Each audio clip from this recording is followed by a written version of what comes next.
suffering was the clicker to advance the slides, so I have to keep pushing the button every time I want to go to a new slide. But that's okay. So this is a fun presentation for the most part because it's holidays, and who doesn't like holidays? It's one of the few programs I get to do where I get to tell people about history, but it's not like textbook history necessarily. So it could be a little more enjoyable. It's the perfect time of year for it. Thanksgiving being only a week away. So we're going to start with Thanksgiving. And then we'll go into Christmas, which is a little more fun than Thanksgiving, unfortunately. But, so, this is a Christmas card, a Thanksgiving card from the Victorian era, one of our earlier cards. And one thing people don't realize is how Thanksgiving was not always a holiday, right? Seems like every time you're taught it, it seems like it's been around forever. It wasn't always that way. In 1863, it was proclaimed a national holiday by President Lincoln. At that point, it was set to be the last Thursday in November every year. In 1864, the following year, the Union League provided meals for Union troops in Virginia at City Point, which was General Grant's headquarters at the time. So they served Thanksgiving dinner at that point that was 400,000 pounds of ham, canned peaches, apples, cakes, and of course, turkey was part of that meal as well. In 1939, the holiday was unofficially moved. It was not by proclamation, it was not declared anywhere as an official thing, but it was unofficially moved to the fourth Thursday of November, because every once in a while you get it where it falls differently. FDR did that as a way to promote the economy, because if you do that, it will expand the Christmas season, where people are going to be spending more and more money. The later Thanksgiving is, the later people start spending. Now, does it mean they're going to spend less money, or are they just going to spend more in one chunk? Who knows? But he felt like it would spur the economy at that point. So that is what he did in 1939. In 1941, legislation was officially passed to create the holiday on the fourth Thursday of the month. And it became an official Thanksgiving Day at that point. Did you know there was a Thanksgiving song? I bet you never knew that, right? So, Over the River and Through the Woods is not a Christmas song. Everybody, you hear it all around Christmas, as it's winter, and you're going to grandma's house for, great pictures. You're going to get there, there's going to be a pretty tree and presents. And you're going to get there, there's a turkey on the table. It's actually a Thanksgiving song. It was written in 1844 as a poem originally by Lydia Marie Child. It was originally known as the New England Boys' Song at Thanksgiving. The title that we give it, Over the River and Through the Woods, just comes from the most common phrase in the entire thing. It's actually a 12-stanza poem that appeared in a book called Flowers for Children in 1844.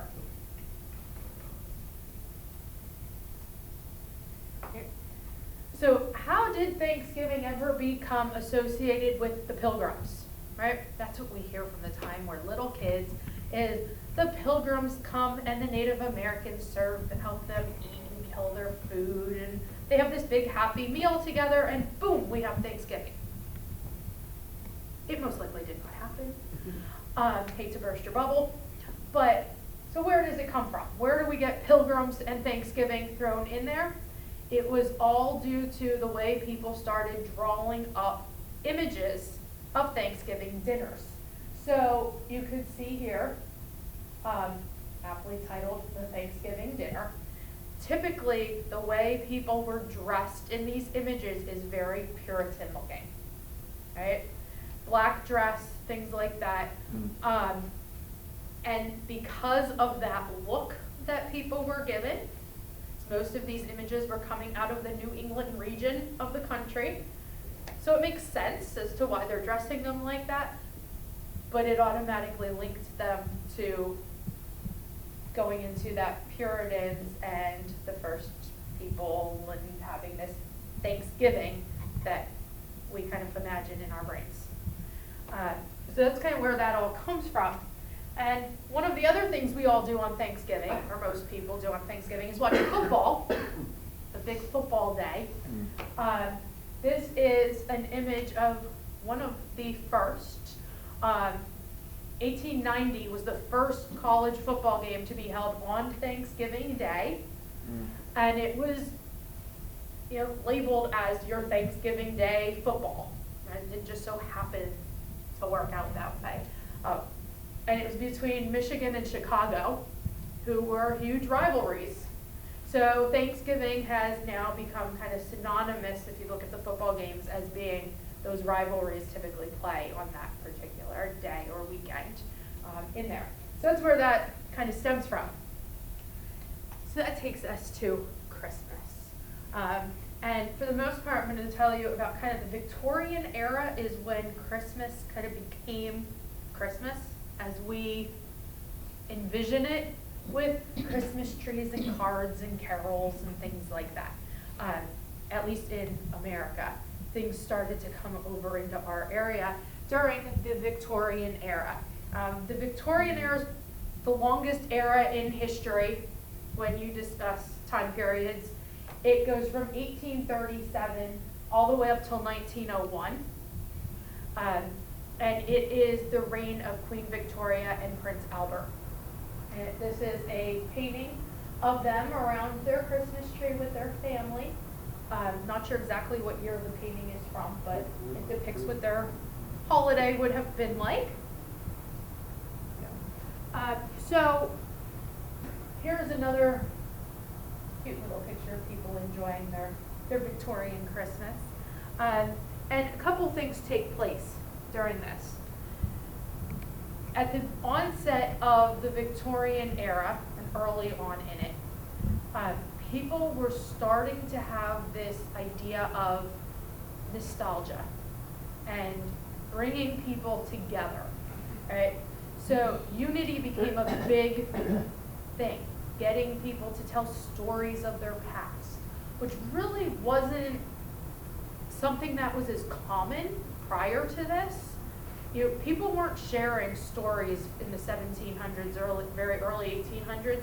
You knew what you grew up with, and then you moved on. Right? So at this point, people are starting to want more unity in their communities, is one of the things. One of the other things that is going on is people are starting to long for what they consider old times, where there are good values and peaceable communities. Right? You think 1830s. Right, at least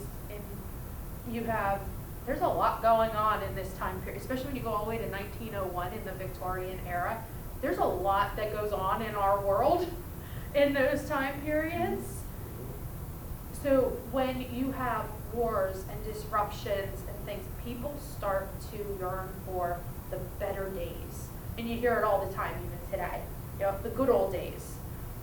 People are yearning for the simpler times and things like that.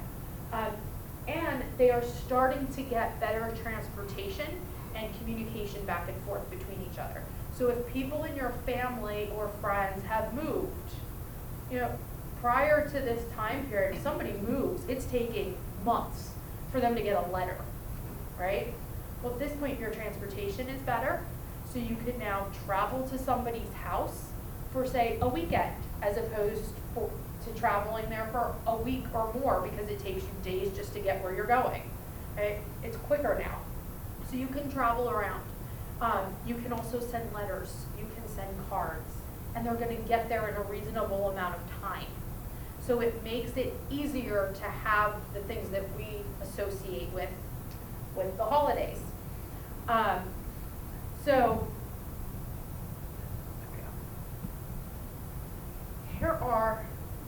That's our image that we saw at the beginning as well. This is what it would have looked like in a typical household. The image is from the Illustrated London News.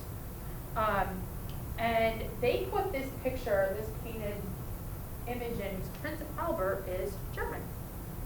He brings the Christmas tree with him to England and introduces it at that point basically to the world. When the picture like this hits a major newspaper, everybody now wants a Christmas tree in their house. So it started the tradition of the Christmas tree being a common thing in people's homes. Started mostly in England and then came over to America with people as they were coming here as well, and just kind of spread across all of Europe. People have some different traditions as to what they do with the Christmas tree in Europe. We in America tend to follow what England was doing at this time period.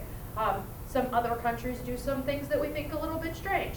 If you were in Poland at the time, your Christmas tree hung upside down from your ceiling. It did not sit on the ground like a normal tree, and it was because most people, or the average person in Poland, did not have space for a tree. They lived in very small little houses. So in order to still have a tree, if you put it upside down from the ceiling, you still had the floor underneath it. So you came down into a point you could work around your tree, and you didn't have it taking up floor space. In America, people didn't care. We were taking up space. But originally, a tree was not decorated as we would decorate our trees today, typically, with ornaments. They were using things that they had around their house. So they were usually decorated with fruit, nuts, candy, and anything homemade. Homemade decorations was what was going up on those trees. And originally they would have been lit by candles as well. And there's no electricity in the early 1800s. So lighting your Christmas tree by candles sounds a little frightening. Probably why there were lots of fires this time of year. But that's what they would have done. And their trees, as you can see from these pictures, they were not going out and purchasing these big, fluffy, perfect looking trees, you know, or prefabricated trees so it stays perfect all the time. They were getting their tree from the middle of the woods or their backyard. Like literally walk out the door, chop down a tree. If it's small enough, it fits in the house. You know, they looked pretty shabby when you compare them to what we were doing today. But the main focus around the tree at this point wasn't just something nice to look at, it was a way to bring your family together. So if you were putting homemade ornaments on the tree, the mom was usually sitting with their children for a period of time before the tree came into the house to create those ornaments. So you were having family fun. You were also decorating the tree as a family. It made that family union come together around a tree and making it look nice. Was its main focus at that point. So by the 1860s, this was a little bit before that, but by the 1860s, glass balls were coming into fashion. The industry was, you know, industrialism was getting bigger. We were able to mass produce things a lot easier. One of the things that became mass produced was ornaments. So by about the 1860s, people started putting glass balls on their trees. And the 1870s, the biggest fashion was ornaments of angels and children were the main thing that people would be hanging up at that point in time. There we go. So here's a picture from 1899. They look happy, but they got a big fancy tree in their house. But electric lights come in. So now you can have regular lights, a strand of lights on your tree. Garland became huge. All that lovely gold and silver garland that was all over the place. And purchasing ornaments. People were not making things anymore for their trees.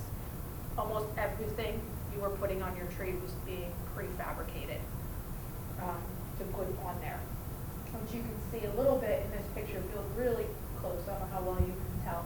But they have like an icicle light, there's an angel up there, like they have a lot of stuff in there that's been remade. You're buying in bulk. You can walk in your neighbor's house and see the exact same ornaments for the most part. So this is the White House. The first Christmas tree hit the White House in 1889. Benjamin Harrison put it in there. By 1894, 1984, they had the first tree with electric lights under President Cleveland. And this is just, most of the time, you see it on that table in there, that was also very common. Most people did not, I mean, you look at the room in the White House, they have room for a giant tree on the floor. But most people were not doing that. They were getting little, like 4 or 5 foot trees and putting them off the ground on a table or on some sort of surface. Putting a tree on the ground was not commonplace at this stage. Somebody got a lot of dolls that year. So, what else do you always have at Christmas but stockings hung by the fire? Why? Where does that come from? Well, there's a couple stories as to how this comes about. But one of them is that there was a gentleman who had 3 small daughters, who are illustrated in our picture. And he ended up going into lots of financial trouble. Could not provide very well for his children. So he prayed to be able to give them a better life and that they would meet the right men, that they would marry and have suitable husbands that would then be able to provide for them for the rest of their lives. And that one evening, they washed their stockings. They were all wet, so he told them to hang them by the fireplace, and they went to bed. And Saint Nick showed up. And he helped out by, in secret, putting a gold ball in each of their stockings that were hanging there to dry. And those gold balls were able to then be used however they so wished. They were solid gold. So now they had money in their stockings. So it became very commonplace. I wish he did that. Santa. I know, right? Santa never put a gold anything in my stocking either, so, you know. But what do we a lot of times get in stockings now? An orange, because it represents that gold ball. Yeah, no, I don't want It's the cheap way of representing it. It's the fun that counts, right? Yeah, right, sure. An orange, no, I think not. All right, so these are some sketches from A Christmas Carol. Christmas Carol came out in 1843, right in the midst of this Victorian era and Christmas kind of sparking. It was actually the 4th of Charles Dickens' Christmas stories. Not sure what happened to the other 3. This is the one that stuck. But he wrote it after visiting a school that was called Field Lane Ragged School. Imagine the kind of kids that went there. It was the home of the London street children.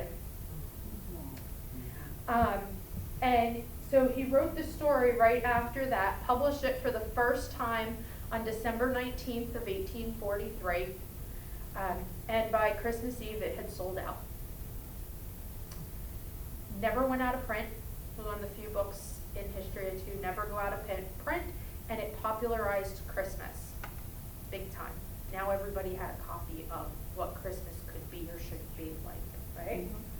Mm-hmm. It also spread around our themes of family, charity, giving to people that are less fortunate than us, right? Goodwill, peace, and happiness. Everything that people wanted Christmas to be showed up in this book. So it stuck. And he put it out, smart, put it out right before the holiday. People are going to want to read it, right?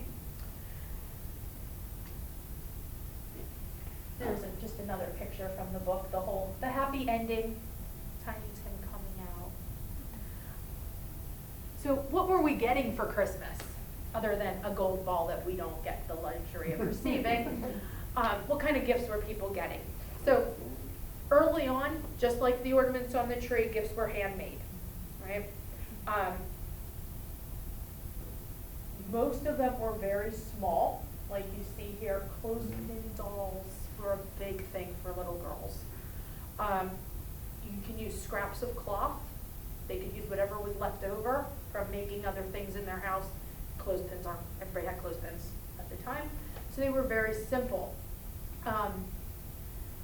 The more wealthy people started to be able to get some pre-manufactured toys, like you see in the bottom picture here. You know, some crudely made, but they were mass-produced, blocks, cars, dolls, clothes for dolls, things like that.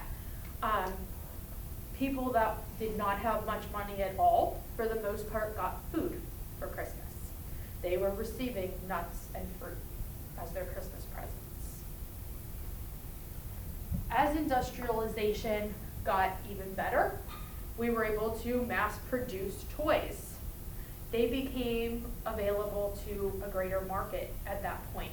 As you're able to mass produce them, they also became a little bit cheaper. So they weren't just for the wealthy.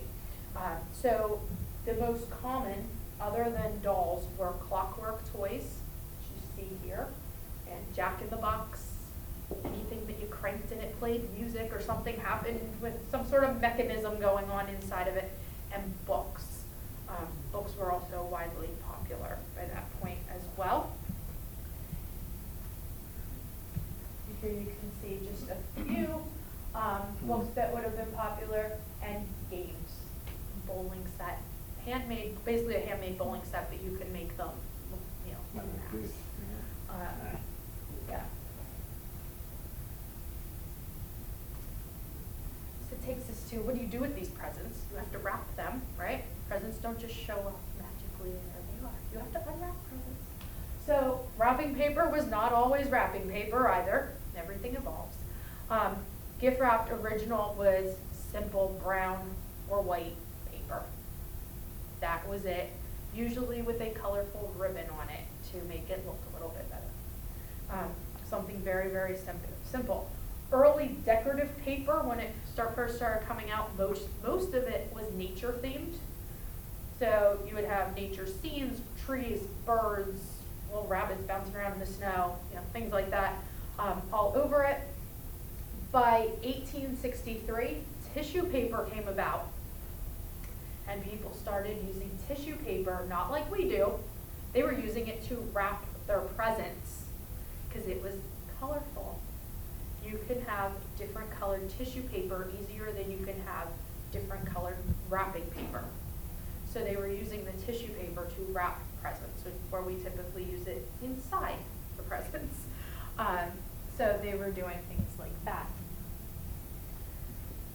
So who's going to bring all of these lovely presents that we're painstakingly wrapping? Santa Claus. Where does he come from? Right? He had to come from somewhere. So we have the book that most people know as The Night Before Christmas. Originally, it was called A Visit from St. Nicholas. This book was probably one of the oldest Christmas stories we have. It was published on December 23rd of 1823 and became extremely popular about 20 years later. Between the 1840s and 1850s was the height of this book. That is, for whatever reason, it became ridiculously popular in the 50s and 60s. Clement Moore, the author of the book, or who we assume is the author of the book, he never claimed ownership of the story. But it became the first introduction to this Santa Claus. What does he do? What does he look like? Where does he come from? Right? Before that, stuff appeared and everything. It was like an angel appeared in your house and put stuff out. Now you have this jolly old man coming, and we have a description of him. So it was the first introduction to not just what he looks like, his transportation. All of a sudden we have a magical sleigh that flies around, the reindeer, and that he is the man who's giving you the toys.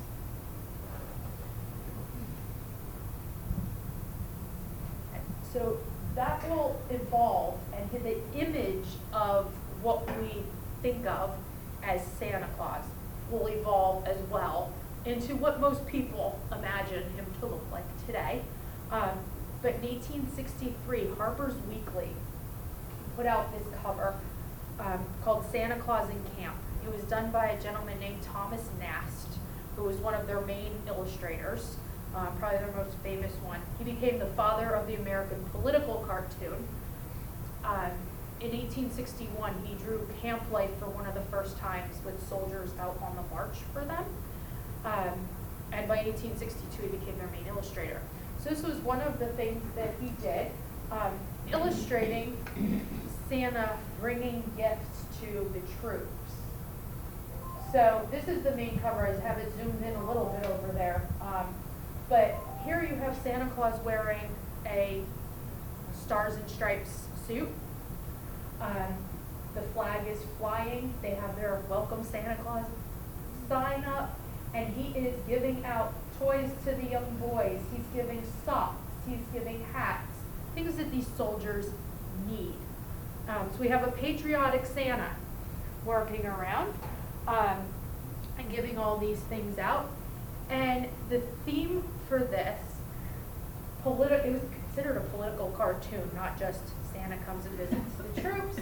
But in the background, you can see there's some smoke and destruction and some stuff going on up there. The official title to this painting, this drawing, is Santa Claus entertaining the troops by showing them Jefferson Davis's future.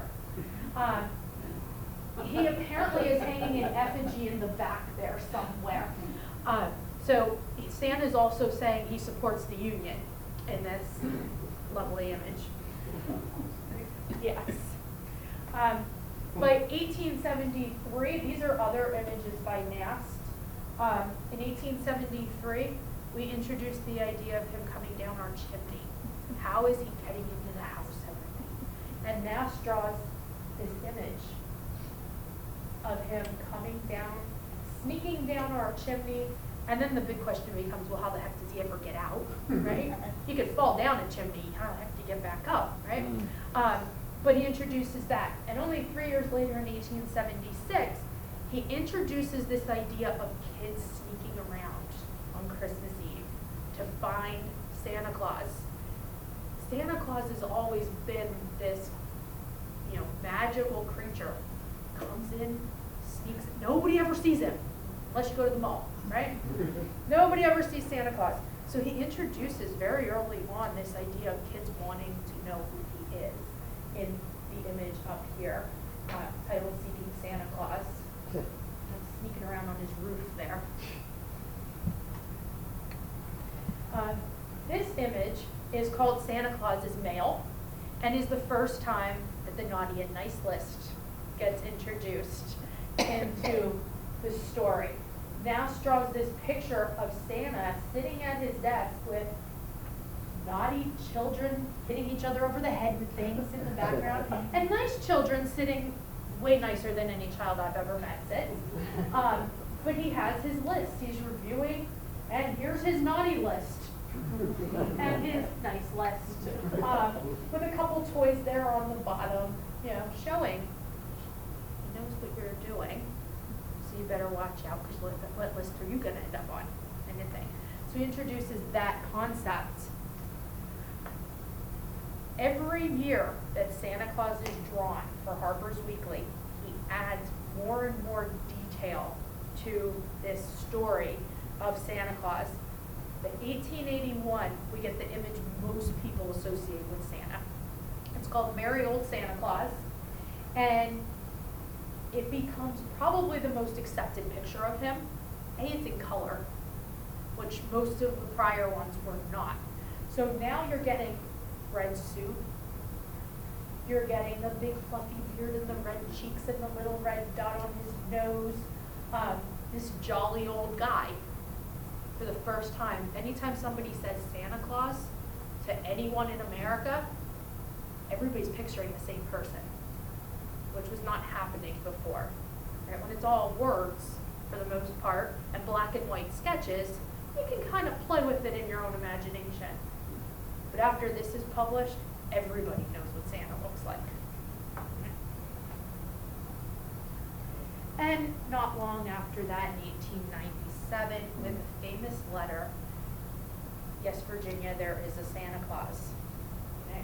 This is the letter Virginia O'Hanlon, 8-year-old girl, wrote to the editor of the New York Sun, asking if there was a Santa Claus.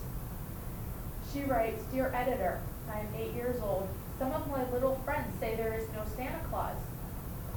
says, if you see it in the sun, it's so. Please tell me the truth. Is there a Santa Claus? And she gets an answer. There was an unsigned response on September 21st of 1897. The editor at the time was a gentleman named Francis Church. And he responds to her and said, he says, Virginia, your little friends are wrong. They have been affected by the skepticism of a skeptical age. They do not believe except they see. They think that nothing can be which is not comprehensible by their little minds. All minds, Virginia, whether they are men's or children's, are little. In this great universe of ours, man is a mere insect, an ant in his intellect, as compared with the boundless world about him. I lost it. I was doing good there for a second.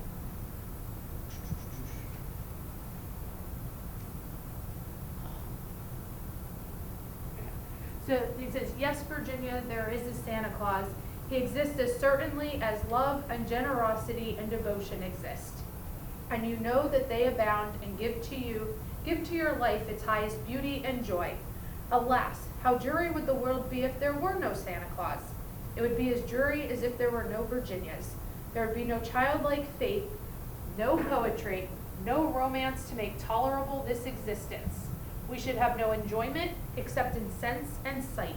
The eternal light with which childhood fills the world would be extinguished.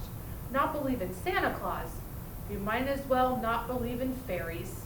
You might get your papa to hire men to watch in all the chimneys on Christmas Eve to catch Santa Claus.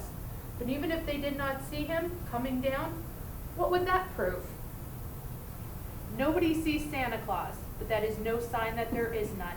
The most real things in the world are those that neither children nor men can see. Did you ever see fairies dancing on the lawn? Of course not, but that's no proof that they're not there. Nobody can conceive or imagine all the wonders there are unseen and unseeable in the world. You may tear apart a baby's rattle and see what makes the noise inside, but there's a veil covering the unseen world, which not the strongest man, nor even the united strength of all the strongest men that ever lived could tear apart. But he says, no Santa Claus, thank God he lives, and he lives forever. 1,000 years from now, Virginia, nay, 10 times 10,000 years from now, he will continue to make glad the heart of childhood. And that letter has been around ever since. It's now even a cartoon. They're watching on TV every year. So that all came about pretty early. Here's a little clip.